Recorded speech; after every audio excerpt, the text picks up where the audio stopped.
Okay, so let's talk about the notes for meiosis. This will finish the last 2 pages of the notes, and it'll finish all of the notes for the unit. So we started with an overview of meiosis in our last class, and we completed that page of notes. Then you all did the meiosis simulation and the fruit fly breeding experiments on Gizmo, the Explore Learning website. And so now we're going to talk about the actual steps of meiosis and how those steps are different from mitosis.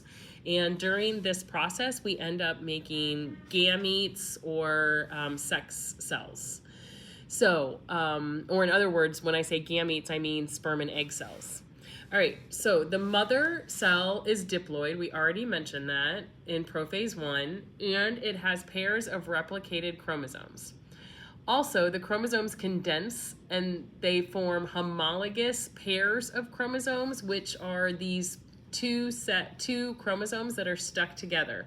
So we could assume that like this light one is the mother cell, the dark one is the father, not cell, I'm sorry, the light one is the mother chromosome, the dark one is the father chromosome, and those are stuck together. They're homologous chromosomes because if this one codes for hair color, the light one, the dark one also codes for hair color, okay? And so that's why they're homologous. They have the same gene on that chromosome. Same thing with these. It's the same genes, like maybe this is eye color and this is eye color, and this is how tall you are and this is how tall you are. So that's why they're homologous chromosomes. So those are actually made and they stick together. And when we have those two chromosomes stuck together, we call those a tetrad. This is also when crossing over occurs between homologous chromosomes. Sometimes they actually swap or exchange pieces of their DNA. And so that all happens in meiosis 1. Okay, so that's really pretty much, I'm trying to think of what else is different with prophase 1. Something that's similar with prophase 1 that's similar to mitosis is that during prophase, the nucleus here is going to disappear. And the chromatins move to the poles, and then the spindle fibers are going to form. So all of that happens in prophase. All right, moving on to metaphase. Metaphase is when the tetrads, the homologous chromosome pairs called tetrads, line up at the equator just like they do during prophase in mitosis, but in this situation, we have tetrads instead of individual chromosomes that line up. In anaphase, we have homologous chromosomes from the same pair are going to separate. So again, this is the one chromosome I got from mom, this is the one I got from dad. They're now going to separate during anaphase. And instead of the sister chromatids moving to the poles, in this case with meiosis, the entire chromosome moves to the pole. Okay, so that's what happens there.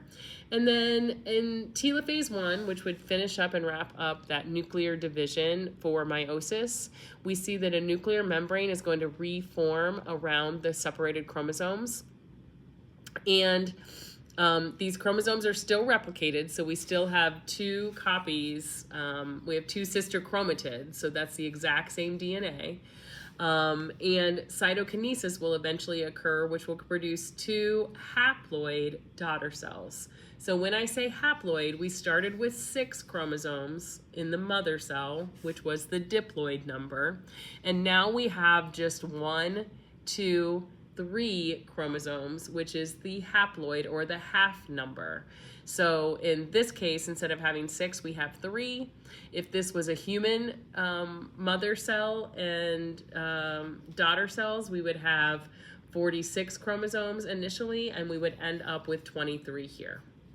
All right, so that's the end of meiosis 1. And we can see, I should also note that the nuclear membrane's coming back if I didn't already say that.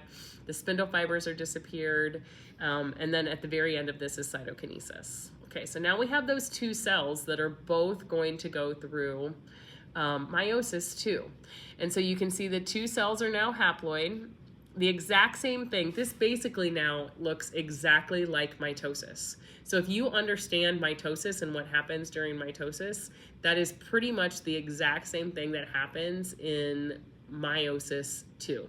Okay, so you can see here, really, I'm not even going to read all of this to you. I'm just going to, you probably want to pause it so that you'll have time to copy everything down.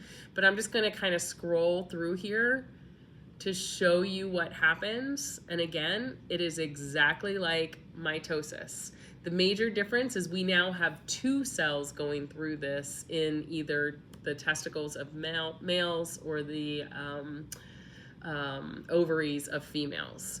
And so we end up at the end of meiosis 2, we end up with 1, 2, 3, 4. So we have 4 different daughter cells. We call these either sperm cells or egg cells. And they're all haploid, so they all, instead of having 6 like this cell originated with, we now have 3 chromosomes. In humans, again, we would have 23 chromosomes, and none of them have those chromosome pairs now. They all have nuclei have returned, and so that's pretty much it for meiosis 2. And that is also it for the notes. Make sure you watch the Amoeba Sisters meiosis video if you have any questions, and I will see you all next week. Take care.